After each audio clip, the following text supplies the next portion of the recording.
I'm Trevor Greyeyes for Tega Communications.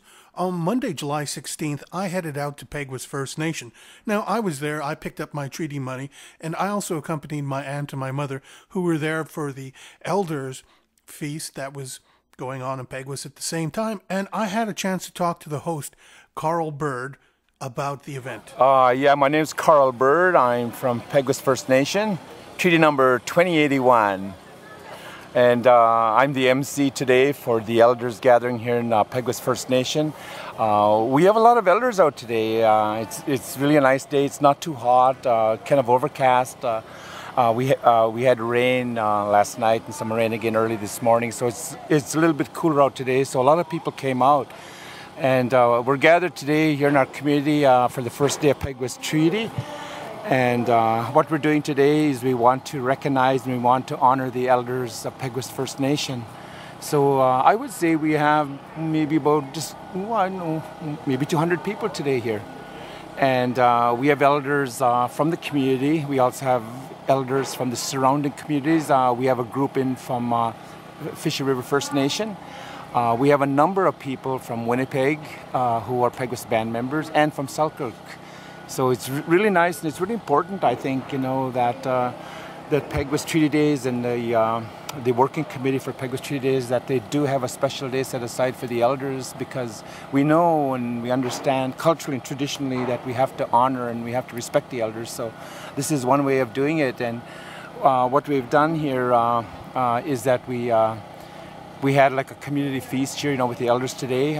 We had catering come in from Colleen's restaurant just north of us here on the reserve, and Colleen and her staff, provided some good food for the elders. We had Irvin Wilson, who is a minister in one of the churches here. He did the opening prayer and the blessing of the food for us, and we invited the elders to a feast, and that's how we started off. And today we're also. Don't forget the dancers now. Yeah, okay, I just about forgot about the dancers. But we also, so what we did too is we have some dancers in. We have the Albert Thompson Memorial Dancers. And Albert Thompson was a well-known community member. He was a band counselor for a number of years. And Albert is gone now. But his father, Eddie Thompson, was our chief for a number of years. And so it's really nice, that they've named this young dance group from the community, after our friend, and one of our community leaders. So they were dancing here today, for the elders. And then we have two other groups that are going to be performing today. And we're giving away some good prizes today too. We're having draws. We have 10 draws for $50. We have 2 draws that we're going to be giving away $100, to the elders. Plus, we're going to be giving away 10 prizes worth $100 for the Monster Bingo on Friday. So I hope everybody wins. All right, but it's a good day. And a good day it was. Peguis Treaty Days is just more than about the Elders event, and I spoke to Carl about the history and what goes on at Peguis Treaty Days. Yeah, well, Peguis Treaty Days, it goes back. I remember, I'm 62 years old now, and I've never ever missed a treaty in my life. From when I was born, my parents brought me here. My mom and dad, Mary and Carl Bird. My dad's gone now, but my mom is 87 now. My mom was telling me just the other day she never missed a treaty in her life, and she's 87 now. My family always came here to Peguis Treaty Days, and we camped here. I remember when I was a little boy, we used to bring all of our beds out of the house, our cupboard, our stove, our table and chairs, a couch if we had one. Everything out of the house was brought down here, and we camped here for a whole week. And still, I think it's a traditional thing in this community. Our people still do that. And my family, we still move here, and we stay here all week. So I bring all my grandchildren, and we camp all here. All these food booths are family run too. Yes, they are. Yeah, it's also a tradition too. And, I look around here. I see the Sutherland family. Bertha Sutherland's family always had a stand, at the Peguis Treaty grounds, and her children and her grandchildren still do that, even though she's gone. my grandparents, Mac and Gertie McCorster, and family members, we still do that here too. And my mom still has a stand, you know, and my mom has a hard time to get around. She's in a wheelchair. Yeah, you know, and she's in a wheelchair, but she insists, you know, that she has to have a stand, and she's going to be here.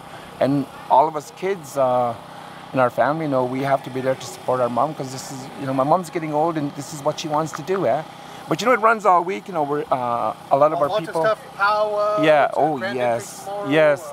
Yes. Tomorrow is a big day for our community too, because tomorrow our annual powwow starts. Our grand entry is at 7 o'clock, so we'll be going Tuesday at 7 o'clock, all day Wednesday, and again on Thursday.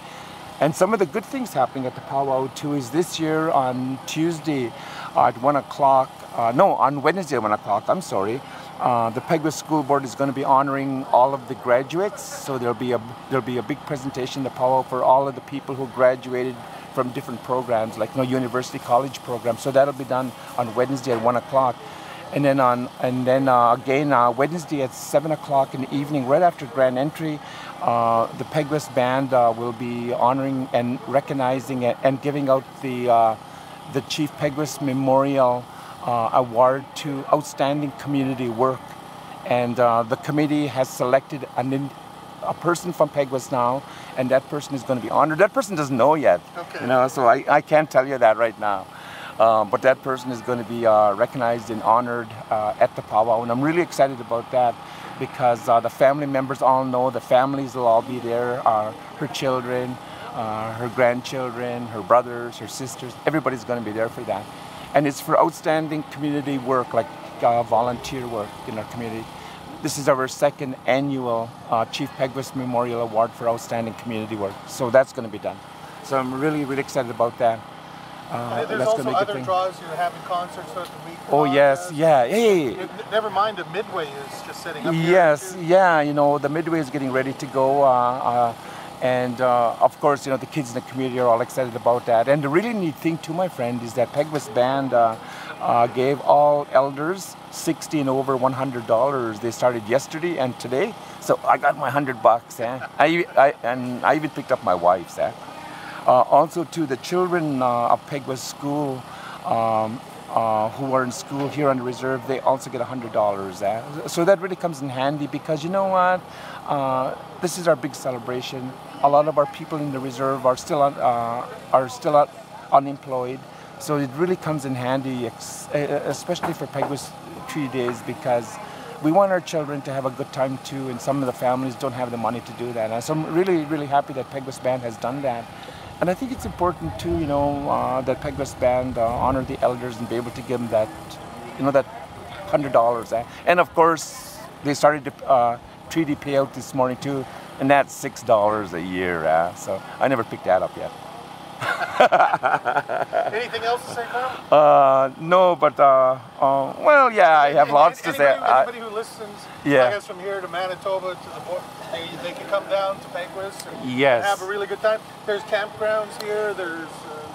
That's true, my friend. You know, we have a nice campground here. We have 24-hour security services here. We have lots of good food here. You know, we have everything. You know, from fried pickerel to Tim Hortons coffee for those city people. We also have, you know, we have bannock burgers.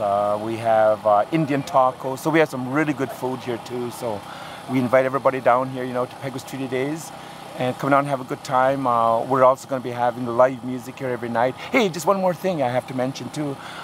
Just this past Friday night, we had a big show on the reserve here. We had, so I was the MC and host of it, along with Peguis Rock Radio. So Red Sky Bird and Shy Bear, we were on stage, and we introduced Charlie Major, and we also brought out Shane Yellowbird. That was a good show. We had a lot of people attend, and the people just loved the show. So we're all excited about that. We started off, you know, Peguis Treaty Days early this year. And then one more thing I like to say too, you know, just before I come to a close here, this past week too, just before Treaty Days, last Wednesday, Thursday, Friday, We also hosted the boarding school survivors conference here. We had about 300 people register, and it was really a good workshop. I wasn't in boarding school, but my dad was. So this conference really helped me, to come to peace, with some of the things, because even though I wasn't in boarding school, I was a victim of it. So I wanted to say thank you to the planning committee of Peguis First Nation who made this conference happen in our community, because it brought healing to a lot of us children whose parents were in boarding school. And we also had our local drum group, they're Loud Eagle, and so we had grand entries for every day. We had sacred fires burning, so I want to thank the survivors for hosting this conference in our community. Like I said, it brought healing and life to a lot of us. So thank you, my friend, for coming to Peguis today, and thank you for this interview. And I want to wish everybody happy Treaty Days, and all the best. Thank you very much. Yeah. And that was Carl Bird at Peguis Treaty Days on Monday, July 16th.